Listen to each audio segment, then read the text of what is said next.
Karen Kodner habla con los escritores. Temas, todos. Sin límites, sin márgenes. Los libros tienen la palabra. Reseñas que te invitan a la lectura. Desde ahora escuchas Celular, un llamado a la creatividad.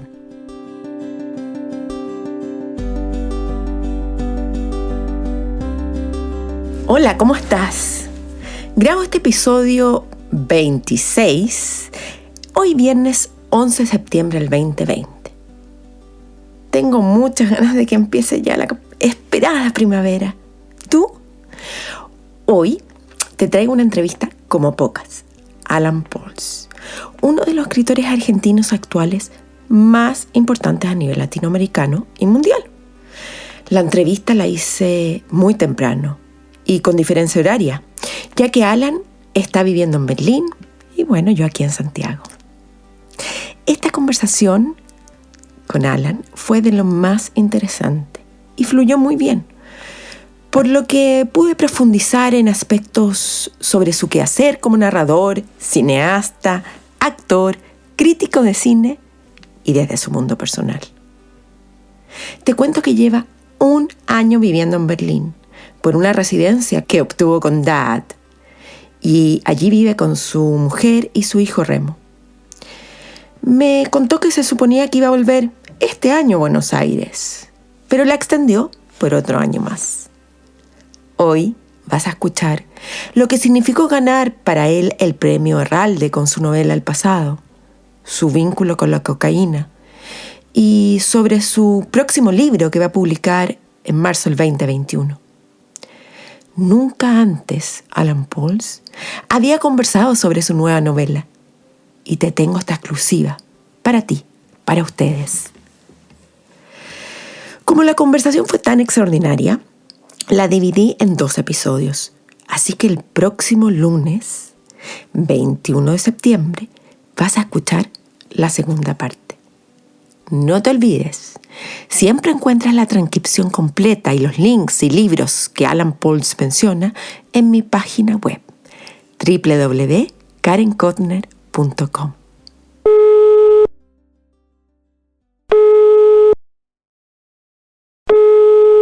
Hola Alan, buenos días. ¿Qué tal? ¿Cómo va? Bien, para ti son buenas tardes. Para mí son buenas tardes, sí, son las 3 y pico de la tarde aquí en Berlín. ¿Y qué estabas haciendo cuando ya te dieron las 3 de la tarde y supiste que, sabías que te ibas a reunir conmigo? ¿Qué había sido tu día? A la mañana fui con mi hijo al médico porque mi hijo tuvo un accidente el domingo y se lastimó un talón, así que había que curarle la herida. Después, como contraprestación obligatoria, fuimos a una juguetería a comprarle un pequeño regalo. Y después vine aquí a la casa y estuve trabajando un poco con textos de mis alumnos de taller. Tengo 3 talleres de escritura creativa y estuve leyendo algo de lo que los participantes escriben. O sea, has tenido un día bastante productivo y bastante distinto. Sí. Hablemos un poco de tu infancia y de tu familia, que venía ligada, sintiendo, de actores, ¿no? En realidad, no. Vengo de una familia de clase media urbana, Buenos Aires. Yo nací en el 59, o sea que es un poco el principio de la época así muy moderna de Buenos Aires. Mis padres estaban un poco en sincro con esa modernidad, quiero decir, el cine europeo, los cafés, el jazz, la literatura que en ese momento empezaba como a volverse muy prominente en Argentina y en América Latina, pero no tenían exactamente relación con la cultura en un sentido estricto. Digamos, mi padre tenía un berretín, como se dice en Argentina, una especie de veleidad como de productor de cine. Y de hecho, el año que yo nací, en el 59, mi padre produjo la primera película de un cineasta argentino que después daría bastante que hablar, que fue Manuel Antin. Y tengo entendido por las malas lenguas que esa película les costó el divorcio a mis padres. Así que le debo al cine y a la adaptación, a la primera adaptación cinematográfica de un texto de Julio Cortázar, El divorcio de mis padres. Y quizás que mucho más también en el pasado, ¿no? Pero, digamos, mi padre estaba bastante conectado con el mundo como cultural de Buenos Aires, pero ninguno de los dos se dedicaba a eso. Así que en realidad lo que se convirtió después en la familia Pauls más del show business o de la actuación fue como mis hermanos, o sea, mis hermanos por parte de padre, que sí se dedicaron, hay 3 de ellos que se dedican a la actuación. O sea, las reuniones familiares deben ser un desastre. Sí, sí, en realidad es difícil que haya reuniones familiares porque somos tantos hermanos y de tantos matrimonios diferentes que para juntarlos a todos creo que habría que hacer una especie de reality show de producción muy, muy cara, así que no creo que por el momento eso se produzca. Pero hoy en día con Zoom podemos hacer cualquier cosa sin ser tan caro. Sí, podríamos almorzar todos juntos por Zoom, sí. Alan, ¿estás cansado de que sea el hit el pasado relacionado con el libro, el pasado con el premio Ralde? ¿Se cansa uno de esto? ¿De que te vuelves a esto como ya casi, ese soy yo? Bueno, eso pasa con el pasado en general, o sea, no solo con el libro, sino con el pasado, que uno siempre lo lleva a cuestas o reaparece así de manera intempestiva. No, la verdad que no, tengo una muy buena relación con ese libro, por supuesto es un libro muy importante para mí, fue como un libro que junto con el premio Ralde me visibilizó de un modo muy espectacular. Es un libro que me gusta mucho, es un libro que me gusta tropezármelo cuando alguien me dice que leyó el pasado o cuando alguien me dice algo sobre el libro. En general es un libro que produjo efectos, no sé si siempre ideales, pero siempre interesantes, incluso cuando no eran ideales o cuando no eran esperados por mí, siempre me resultaron interesantes. Fue un libro que de algún modo marcó como el principio de mi trabajo con Anagrama y con Jorge Ralde y con Lali Gubern, que son 2 personas y una editorial con la que por supuesto tengo una relación muy, muy íntima, aun cuando ya no pertenezca a la editorial. Así que no soy como esos rockeros en decadencia que siempre piensan en el hit que los llevó a la módica fama con rencor o con resentimiento. No. Aunque soy un escritor en decadencia, me parece que el pasado fue un muy buen momento para mí. Muy bueno. Y en ese sentido, soñemos. ¿Qué premio te gustaría ganar?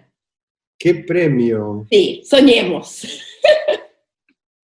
No, pues sabes que, o sea, los premios literarios siempre son premios muy complicados, porque son premios siempre teñidos por sombras de sospecha. Y el premio que te salva o que te resuelve la vida en términos monetarios es el premio que te desprestigia en términos como de escritor. Y el premio que te exalta como escritor, en general te deja más o menos frío en términos bancarios. Entonces, en realidad, a mí más que los premios lo que me gustan son las becas. Yo creo que un escritor sensato o un artista sensato, más que premios, tendría que pensar en becas. O sea, una beca es un premio crónico. Claro. Y yo creo que los artistas que siempre tienen dificultades para ganarse la vida, me parece que a lo más que pueden aspirar es a alguna forma de recompensa o de retribución que de algún modo les resuelva ese problema a largo plazo, porque en general también los artistas y los escritores no somos muy talentosos para administrar el dinero, ni siquiera el dinero de los premios cuantiosos que algunos escritores ganan. Me parece que las becas que garantizan en cierto sentido esa subsistencia, digamos, a un plazo relativamente cuanto más largo mejor, del escritor, me parece que para mí es el mejor premio. La beca que yo gané para venir aquí a Alemania en marzo del año pasado, para mí yo creo que es uno de los mejores premios que gané en mi vida, porque es una beca que te mantiene durante un año en Berlín, te mantiene de una manera bastante decente, te facilitan un departamento muy confortable. Berlín es una ciudad dentro de todo bastante barata, dentro del contexto europeo, y no te piden absolutamente nada a cambio, nada, Pero, nada más que estar en la ciudad de Berlín. pero cuéntame, de la beca, ¿cómo se llama la beca? DAAD, es una beca muy conocida, que muchos codician, que muchos han ganado, y es una beca de la ciudad de Berlín que implica solamente la obligación de vivir durante un año en Berlín. Un año para escritores y artistas visuales y músicos, y creo que 6 meses para cineastas. Eso para mí es perfecto, ese es el paraíso. El paraíso. Y no te, en el fondo no te agarra la beca que tienes que publicar algo, ni que tienes que dar clases, nada. Nada, ni siquiera hay que agradecerles. ¿Y tú sabes alemán? ¿Es fluente en alemán?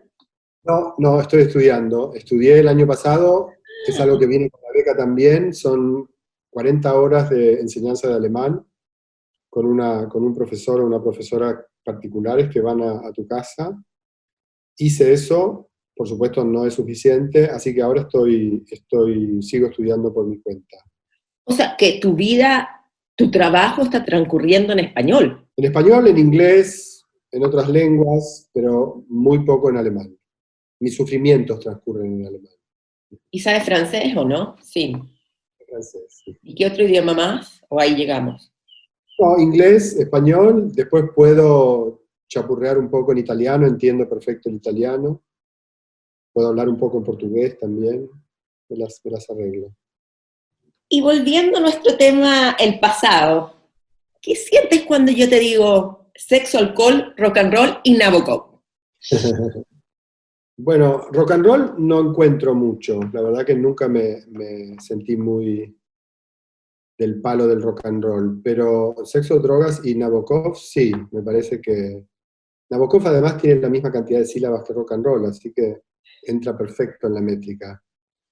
Sí, bueno, Nabokov es una sombra que planea en general mucho sobre lo que escribo, a veces para mal, porque es muy difícil escribir como Nabokov.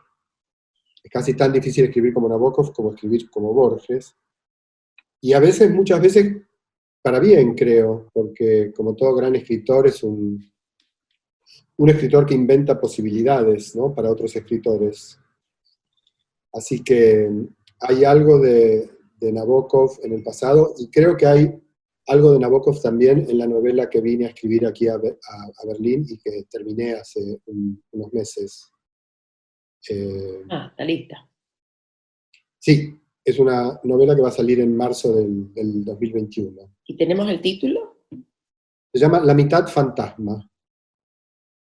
Y transcurre, cuéntanos un poquito, danos algo. Bueno, es una novela que transcurre, digamos, tiene 4 partes y hay 2 partes que transcurren en Buenos Aires, una parte que transcurre en Berlín y una última parte que no se sabe muy bien dónde transcurre, pero se supone que también en Berlín. Pero es una historia básicamente de amor a distancia, es el romance entre un señor maduro, digamos, de temperamento más bien sedentario, que está ya experimentando el modo en que la época lo deja atrás, pero que tiene ciertas astucias y ciertas armas para todavía colgarse de ella, y una mujer más joven que tiene una de esas existencias muy contemporáneas que proliferan hoy día, que se dedica a cuidar casas por el mundo. Va de casa en casa, vive 15 días, un mes, según el tiempo que la contraten, y cuida casas, y muchas veces las mascotas que vienen incluidas con las casas, y muchas veces la gente mayor que viene incluida dentro de las casas, o plantas, a cambio simplemente del alojamiento. Y para subsistir, da clases de idiomas por internet, online. Transcurre completamente contemporáneo, integras todo lo que es la tecnología. La tecnología y sobre todo los desperfectos de la tecnología, que son lo que más me interesa. Claro, es difícil escribir integrando todas estas cosas inmediatas que tenemos de integrar el WhatsApp, el mail, que se pierde un poco la atención, la dirección incluso podría ser. O todo esto... Ya uno podría empezar a diferenciar, porque digamos antes, cuando apareció el mail, uno decía, bueno, se acabaron las cartas, ¿no? Y sin embargo, ahora que con el WhatsApp y con todas las nuevas aplicaciones, uno piensa en el mail como si fueran las nuevas cartas, ¿no? Y de hecho ya la gente que se sigue comunicando por correo electrónico es gente totalmente que perdió el tren, en cierto sentido, ¿no? Yo entre ellos, por supuesto. Pero digo, el mail, que hace, no sé, 10 años o 15 años era una especie de shock tecnológico para los que estábamos acostumbrados a escribir cartas y a esperar que la carta llegara y a recibir carta, etc. Hoy ya es una tecnología completamente anacrónica, ¿no? O arcaica. Pero yo creo que ahí es donde la tecnología se pone más interesante. Cuando empieza como a perder contemporaneidad y empieza a ser usada de otra manera, ¿no? Uno empieza a tener cierta relación creativa, si querés, o perversa también, con la tecnología, sobre todo una vez que la tecnología empieza a ser dejada de lado, ¿no? ¿Se puede dejar de lado la tecnología? Bueno, no dejada de lado, pero digamos, ahora entre escribir un mail y mandar un WhatsApp, obviamente la gente prefiere mandar un WhatsApp. Sí. ¿No? Y solamente la gente que todavía cree en las frases, que todavía cree en la sintaxis, que todavía cree en los párrafos, en los puntos aparte, en los acentos, en las palabras completas y no abreviadas, solamente esa gente, que ya son como monstruos antediluvianos, solamente ellos escriben mails, ¿no? Difícil está la cosa para los que somos de eso. No, para mí es muy agradable, o sea, me parece que simplemente hay que reconocer cuáles son los propios límites. Yo ya me doy cuenta que hay ciertas cosas a las que no voy a llegar, nunca, nunca. O sea, renuncié a ellas. Como por ejemplo. Bueno, o sea, renuncié a Facebook, pero hace mucho, cuando Facebook empezó a despegar, dije, bueno, esto ya no es para mí. Pero Entonces, tú tienes una página, tú sabes, ¿no? Con muchos seguidores. pero digamos, son páginas que no tienen que ver conmigo, en el sentido que no las armo yo, digamos. No, pero tampoco tiene contenido, solo dice Alan Pauls. Claro, claro, no. Me salté Twitter, por ejemplo. Te busqué. La única red social en la que tengo presencia es en Instagram, que me parece que es una red social bastante más para mí, donde la inmediatez o la instantaneidad no son tan fascistas, digamos. Es una red mucho menos agresiva. Así que, pero por ejemplo, Twitter ya está, yo ya me despedí, pero me parece que ya todo el mundo medio se despide. La gente vive despidiéndose de tecnologías. La gente vive velando tecnologías, enterrando tecnologías y pasando rápidamente a las otras. Bautizando nuevas. Claro. Y yo en realidad lo que hago es, como me reconozco totalmente incompetente, y no solo incompetente, sino completamente haragán para ponerme a tiro, simplemente elijo, a veces por supuesto me puedo equivocar, elijo lo que creo que puede pegar mejor con mis maneras de hacer, o con mi espíritu, o con mi humor. Y la verdad que la paso bien, digamos, la paso bien así, no sufro, no sufro. Estoy pensando un poco en esto que estamos hablando, que tanto se ha hablado de la inmediatez, de la frase corta. Cuando tú publicaste El pasado ya son 17 años. Quiero que si te puedes conectar con lo que buscaste con tu estilo narrativo, con ese particular estilo narrativo. Mira, yo lo tengo acá. Mira.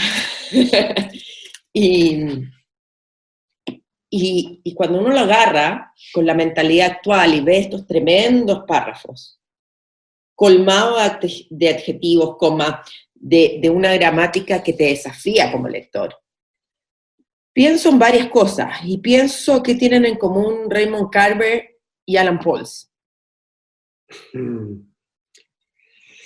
Y creo que poco, ¿no? Bastante poco. A mí me gusta mucho Carver igual, pero no, me parece que, o sea, no me proponía nada. Cuando uno escribe un libro, me parece que no se propone nada más que escribir ese libro, escribirlo lo mejor posible, y escribirlo lo mejor posible significa no escribirlo bien, sino escribir todas las posibilidades o la mayor cantidad posible de posibilidades que están encerradas en ese proyecto, ¿no? O sea, como uno se propone llevar ese proyecto a la máxima potencia. Y más cuando uno escribe un libro durante tanto tiempo. Yo empleé, no sé, creo que 5 años o 5 años y medio en escribir esa novela. La pasé muy bien escribiéndola, pero durante 5 años medio vivía adentro, ¿no? Y yo creo que hay un punto en el que, más allá de las ambiciones que uno tenga como escritor, las ambiciones reconocidas o inconscientes, que pueden ser muchas, me parece que en un punto no hay mejor motor para seguir escribiendo un libro que la experiencia de escribirlo, si esa experiencia es gozosa, ¿no? Y creo que escribir durante mucho tiempo un libro, que es algo que a mí me pasó por primera vez con el pasado, yo antes nunca había escrito libros tan largos, es un trance extraordinario, ¿no? En el sentido de que es una experiencia completamente ambiental, es casi como si el libro se convirtiera en una forma de vida. A mí me costó mucho terminarlo el libro, porque tenía la impresión de que podía seguir escribiéndolo indefinidamente, y de que podía... Alan, ¿escribiéndolo o editando, como dices tú? No, Que no, uno se escribiéndolo. cansa en el proceso y ya. No, escribiéndolo, porque yo en ese momento, digamos, no editaba mucho, no corregía mucho, por eso tardaba tanto en escribir. O sea, muchas de las cosas que los escritores hacen una vez el texto terminado, una vez un primer borrador terminado, yo en general las hacía antes. Entonces, por ahí me llevaba mucho tiempo imprimir una página en la pantalla, pero esa página que imprimía, la mayoría de las veces después pasaba el libro casi intacta, ¿no? A lo sumo, una vez que llegaba el momento de corregir, lo que hacía era o bien desplazar grandes masas de material en el libro, por el libro, o bien eliminar fragmentos del libro, pero era raro que me dedicara como a la pequeña orfebrería estilística, o sea, todo eso ya estaba muy desde el principio. Alan, yo no tengo experiencia con la cocaína. Es un mundo que a mí me lo presentan y todo lo que me digan puede ser cierto como falso. ¿Cuál es tu vínculo con la cocaína? Bueno, escribí un poco sobre eso, hay un capítulo del pasado que está dedicado a eso.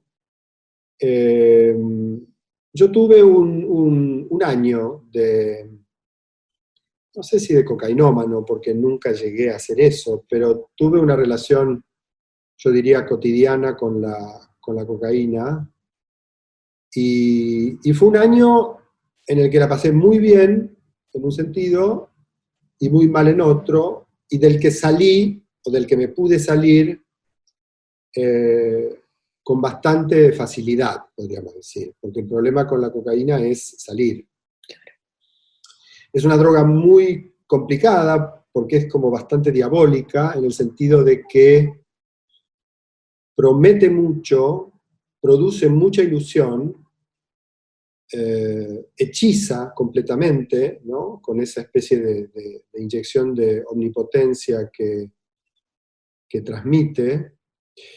Y mientras promete todo eso, y crea esa ilusión, te va como quitando, te va vampirizando de una manera terrorífica, de modo que uno, digamos, todo lo que vive en cocaína lo vive como dilapidando ciertas reservas de energía con las que uno cree que siempre va a contar, ¿no? Entonces, cuando de repente llegas a una especie de límite, te das cuenta que estás completamente seco. O sea, la experiencia aterradora de la cocaína, además de la mentira, de la traición, de toda esa especie como de dimensión, como de estafa que tiene la droga en el comportamiento social, el momento terrorífico de la cocaína es cuando uno se descubre como vaciado, ¿no? Como si un vampiro te hubiera chupado hasta la última gota de sangre. Claro, es una droga que no te da nada en realidad, ¿no? A diferencia de otras drogas, que son drogas que pueden ser también peligrosas, podríamos decir, o que son consideradas drogas pesadas, pero son drogas que te dan algo. Puede ser que la DEA no lo reconozca como válido, eso que te dan, pero te dan algo. Digo, ¿Cómo el qué? ácido te da algo, el éxtasis te da algo, la marihuana te da algo, la cocaína solo te quita, solo te quita. O sea, es muy Y eso, egoísta. bueno, es como una droga como capitalista, podríamos decir. Te Ajá. da algo que vos creés que necesitas, y en realidad lo importante del proceso, del pseudo intercambio que hay entre la droga y vos, es lo que te quita, ¿no? Me llamó la atención el corte que le diste al personaje, a Rimini, que logra dejarla, así como hace un corte profundo. No sé si eso es tan factible. De un día. Bueno, a mí me funcionó, o sea, en el sentido de que me parece que lo único que para mí podía funcionar, dado mi temperamento, era reemplazar una adicción por otra. Y yo lo que hice fue reemplazar la cocaína por una experiencia amorosa. Sí. Me fui a vivir con una mujer y apenas esa mujer entró a mi casa, la cocaína se fue. Afortunado. Y digo, afortunado es, cada uno urde las estrategias que le funcionan bien. Alguien podrá decirme, bueno, pero entonces eso quiere decir que la relación que vos tuviste con esa mujer fue una relación tan adictiva que la que tuviste con la cocaína. No, no fue así. Simplemente que para mí una experiencia amorosa, como en ese caso la experiencia con esa mujer en particular, es una experiencia que en cierto sentido me produce como un efecto de absorción total. O sea, cuando me enamoré de esa mujer, estaba 100% en esa experiencia. Entonces la droga era como algo completamente superfluo, ¿no? Y Eres ese cambio intenso. fue lo que hizo que yo pudiera deshacerme de ella, ¿no? Y si uno de tus dos hijos llegara y te dijera, papá, estoy en la coca, ¿qué le dirías? Me parece que trataría de entender qué pasa, de entender qué es lo que mi hijo busca o encuentra ahí. Trataría de escuchar su texto, ¿no? Antes de tomar ninguna medida o de pensar algo o de aplicarle algún tipo de terapéutica. Me parece que trataría de ver hasta qué punto está realmente metido en el asunto, cuán serio es. Me parece que trataría de acompañar.